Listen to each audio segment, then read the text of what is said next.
Vida próspera não é sorte, é acesso. E quanto antes você aprender que se você acessa aquilo que já está disponível para você, você desfruta daquilo que Deus já preparou. Gente, muitas pessoas não conseguem viver uma vida de vitória. Por quê? Primeiro, tentam lutar apenas no mundo natural.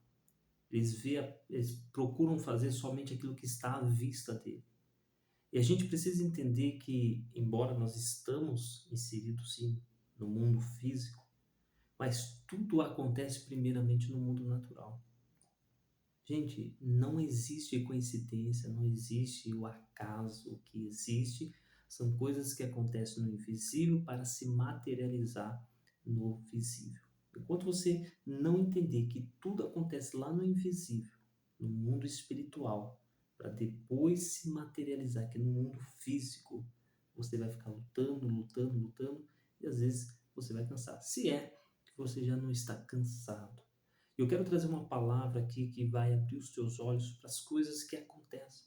Muitas vezes a pessoa vive uma vida de derrota, se acostuma, sabe? Vive uma vida desgraçada, uma vida miserável.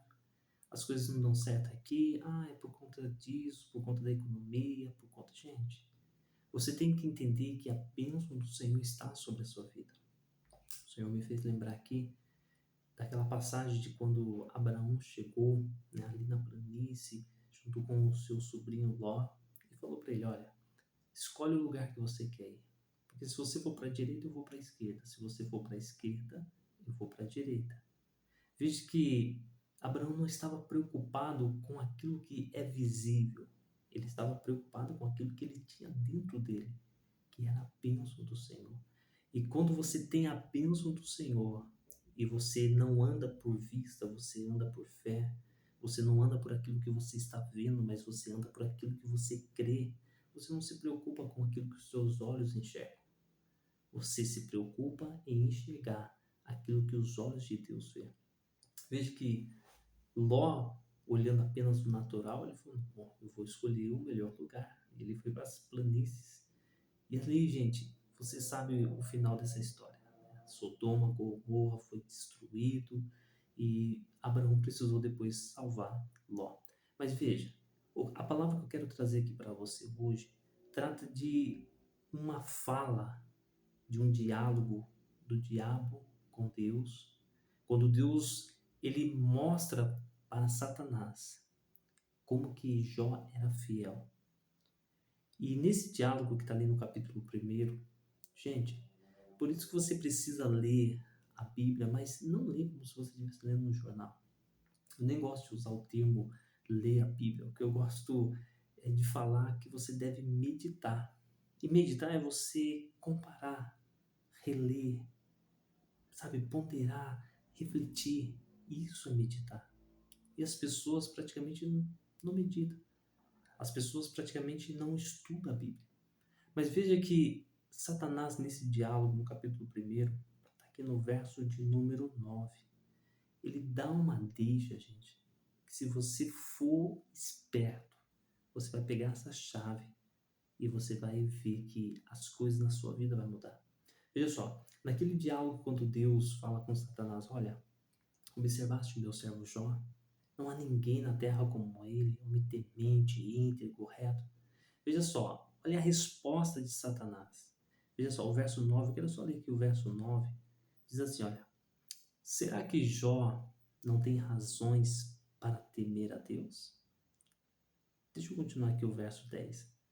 Acaso tu mesmo não puseste uma cerca em volta dele, da casa dele, de tudo que ele possui? Tens abençoado tudo o que ele faz, de modo que os seus rebanhos estão espalhados por toda a terra? Estende, porém, a mão e fere tudo o que ele tem, e com certeza te amaldiçoará na tua face. Gente, olha só que chave poderosa que você precisa entender. Eu não estou aqui defendendo o diabo não, pelo amor de Deus. O que eu estou falando é que você precisa prestar atenção, porque o teu inimigo está vendo aquilo que você não está vendo.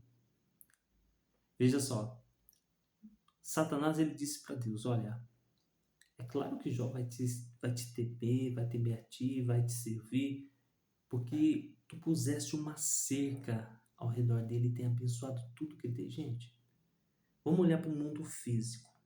No mundo físico, Jó não tinha essa cerca. No mundo físico, as pessoas olhavam para Jó, era uma vida comum, como de todas as pessoas, com um único detalhe: ele era um dos homens mais ricos de todo o Oriente. Mas veja, essa cerca que Satanás está falando é uma cerca que somente no reino espiritual pode ver. Veja só, Jó era bem sucedido, claro, porque ele tinha talentos, capacidade, mas não só por conta disso. Ele era abençoado, bem-sucedido, porque Deus o protegia. Porque ao redor dele havia essa cerca que o protegia. Gente, por várias e várias vezes Satanás tentou, sabe, pular essa cerca. Satanás tentou, sabe, transpor essa cerca, mas sem sucesso. Porque a cerca que Deus fez ao redor de Jó impedia que Satanás e os seus demônios invadissem aquilo que pertencia a Jó. E é aqui que eu quero chegar.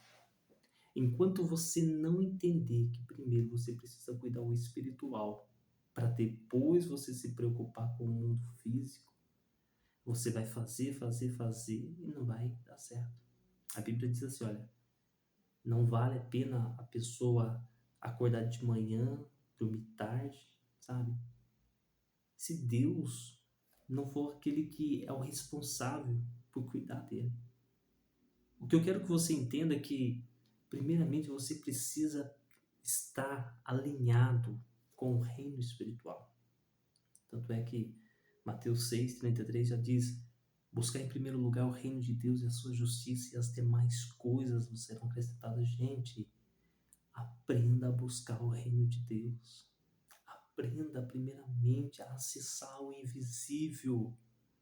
Eu estou falando aqui para pessoas de 20, 30, 40, 50 anos de crente, pessoas que vai na igreja, mas não conseguem ter uma vida próspera, não conseguem ter uma vida de vitória, porque está limitado no natural. Já era para você ter despertado para isso há muito tempo. Enquanto você ficar limitado no natural, fazendo as coisas com as suas forças, você já está até cansado já. Você já está, sabe, exausto de tanto, olha, eu já faço, parece que minha vida financeira não muda, parece que a situação da minha casa não muda. Gente, você precisa aprender a acessar o espiritual. Enquanto você não aprender a acessar o espiritual, você vai ficar sempre refém de tudo aquilo que acontece no reino espiritual. Quando eu falo reino espiritual, eu estou falando de categorias de anjos, demônios, mas você precisa entender que você também é espírito. Ah, eu não sou espírito, Wagner, eu sou matéria. Não, você não é matéria. Você é um espírito que possui uma alma que habita em um corpo. Você só pode se movimentar e agir nesse mundo físico por conta da sua alma e do seu corpo. Mas você é um espírito e somente o seu espírito pode acessar o reino espiritual. As pessoas acham que o Espírito Santo habita no nosso corpo. Na verdade, o Espírito Santo não habita no nosso corpo. O Espírito Santo, ele habita no nosso espírito. É por isso que a palavra do Senhor nos diz que o Senhor, ele vai se tornar um conosco. Gente, isso é muito forte. Mas de que maneira que nós nos tornamos um com Deus? Através do Espírito Santo. O nosso corpo não é a morada do Espírito Santo. O nosso corpo é o templo do Espírito Santo. O Espírito Santo, ele não habita no nosso corpo, ele habita no nosso espírito. Somente o nosso espírito, que tem essa habitação do Espírito Santo, que faz com que a conexão de Deus em nós se torne única. E você é espírito, você consegue acessar esse reino espiritual. A questão é que as pessoas vivem de uma forma tão carnal, tão natural, que não conseguem ver aquilo que está acontecendo. Acha que todo problema que acontece é por conta da política, é por conta disso aqui, por conta da cidade, por conta... Não, não é. As coisas acontecem no reino espiritual. Enquanto você não aprender a batalhar no reino espiritual, você não vai conseguir vencer no mundo natural. Gente, Nós precisamos despertar para aquilo que está acontecendo. Às vezes você acha, ah, não, é porque é o presidente, ah, é porque é o prefeito. Não é, gente. Você precisa aprender a batalhar no reino espiritual. Existem leis no mundo espiritual e essas leis, elas afetam o nosso mundo físico.